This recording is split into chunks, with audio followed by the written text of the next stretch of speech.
Part 3 परिवार एवं समाज। हम पढ़ रहे हैं कक्षा 6वीं की एनसीईआरटी की सामाजिक विज्ञान। आइए सीखे, इस अध्याय में हम कुछ विषयों को पढ़ेंगे जो इस प्रकार है। व्यक्ति तथा परिवार क्या है, समाज कैसे बनता है, परिवार एवं समाज के आपसी संबंध। चलिए शुरू करते हैं। आप जब शिशु अवस्था में थे, विद्यालय में पढ़ने नहीं आते थे, तब आपको घर पर कौन नहलाता धुलाता था, आपको भोजन कौन करवाता था, कपड़े कौन पहनाता था। इन सभी कार्यों को आपके माता पिता एवं घर के अन्य बड़े सदस्य करते रहे होंगे। जैसे जैसे आप बड़े होते गए, कुछ काम आप स्वयं करने लगे होंगे। घर अथवा पड़ोस में जब कोई बीमार पड़ जाता है अथवा कोई कठिनाई में होता है, तब उसे दूसरों की सहायता की आवश्यकता होती है। जरा सोचिए, जब आप शिशु थे तब आपकी माता आपकी देखभाल ना करती तो क्या होता। माता पिता अपने शिशुओं की जिम्मेदारी सहज रूप से स्वीकारते हैं। यही भावना परिवार तथा समाज के सदस्यों में होती है। इसी से परिवार व समाज गठित रहता है। व्यक्ति, अब हम देखेंगे एक व्यक्ति क्या होता है। आइए व्यक्ति, परिवार एवं समाज के विषय में जानें। व्यक्ति परिवार की एक इकाई है। व्यक्ति अपने परिवार में रहते हुए पलते बढ़ते हैं और विभिन्न क्षेत्रों में अपना विकास करते हैं। यदि आप अपने घर में कभी अकेले रहे हो तो बताइए कि उस समय आपको कैसा लगा। यदि अधिक समय तक अकेले रहना पड़ा होगा तो आपको निश्चित ही अच्छा नहीं लगा होगा। व्यक्ति की विशेषताएं उसके व्यक्तित्व, गुण, भोजन, वस्त्र, आवास आदि के आधार पर निर्धारित होती है। समाज में व्यक्ति राजनेता, धर्म उपदेशक, अध्यापक, न्यायाधीश, चिकित्सक, कृषक एवं श्रमिक आदि पद धारण कर विभिन्न कार्य करता है एवं समाज में अपनी पहचान बनाता है। परिवार, एक आदर्श परिवार क्या होता है। परिवार में व्यक्ति एक इकाई है। एकल परिवार में प्रायः पति पत्नी, उनके पुत्र पुत्रियां एवं संयुक्त परिवारों में पति पत्नी व पुत्र पुत्रियों के अतिरिक्त दादा दादी, चाचा चाची आदि भी शामिल होते हैं। परिवार में व्यक्तियों के साथ साथ रहने पर सुरक्षा का भाव पैदा होता है। परिवार के सदस्यों की परिवार में व्यक्तिगत आवश्यकताएं भी पूरी होती हैं। परिवार के बड़े एवं बुजुर्ग सदस्यों का प्यार, सीख व मार्गदर्शन छोटे को प्राप्त होता है। माता को प्रथम गुरु भी कहा गया है। बच्चे को प्रथम शिक्षा परिवार में माता के माध्यम से प्राप्त होती है।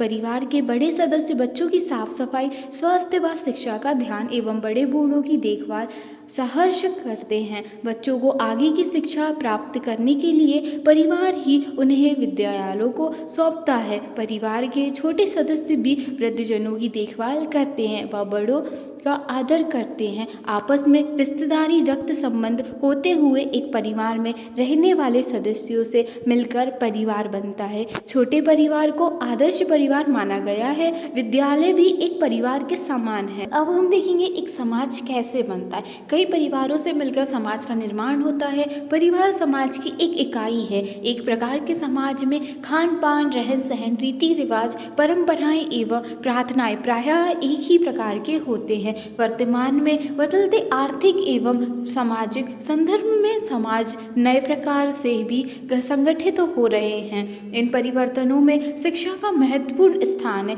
इनका उद्देश्य सामाजिक रीति रिवाजों में आ गई कुरीतियों को दूर करना है। वर्तमान में जागरूक समाज के लोग अपने आप को संगठित कर एक मंच पर आना शुरू हो गए हैं। वे अशिक्षा, बाल विवाह, दहेज जैसी सामाजिक बुराइयों को दूर करने के लिए कार्य कर रहे हैं। यह नवीन सामाजिक प्रवृत्ति का परिचायक है।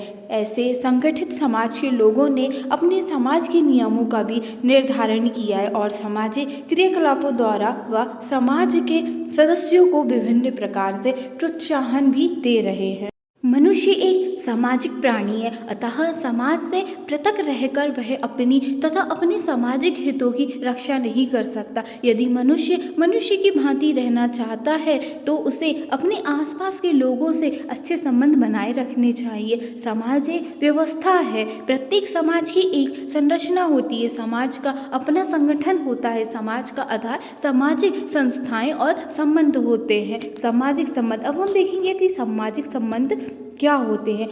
यदि दो व्यक्ति रेलगाड़ी या बस में साथ साथ यात्रा कर रहे हैं और आपस में बातचीत भी कर रहे हैं तो इतने मात्र से सामाजिक संबंध नहीं बन जाते। यह कुछ देर का संपर्क मात्र है। यदि संपर्क को बढ़ाया जाए, एक दूसरे के सुख दुख में शामिल हुआ जाए तथा संपर्कों को किसी प्रकार का स्थायी आधार दिया जाए और इनका निर्वाह भी किया जाए तो सामाजिक संबंधों की स्थापना हो सकती है। समाज कैसे बनता, अब हम देखेंगे कि समाज कैसे बनता है। समाजशास्त्रियों ने समाज को सामाजिक संबंधों का जाल माना है। वास्तव में अनेक परिवारों के आपसी संबंधों से समाज का निर्माण होता है। मनुष्य सामाजिक प्राणी है, अतः वह परिवार एवं समाज दोनों से जुड़कर रहता है। व्यक्ति के जीवन में विवाह हेतु उचित साथी का चुनाव तथा विवाह के बाद बच्चों का पालन पोषण, उनकी शिक्षा दीक्षा की व्यवस्था करना आदि की चिंताएं सामने आती हैं। समाज के सदस्य एवं उसके पारिवारिक मित्र आदि इन समस्याओं को सुलझाने में अपनी राय भी देते हैं। एक उन्नत समाज में व्यक्तियों की आपस में निर्भरता, साथ साथ कार्य करने की भावना, व्यक्तिगत विचारों का सम्मान एवं किसी सामाजिक घटना का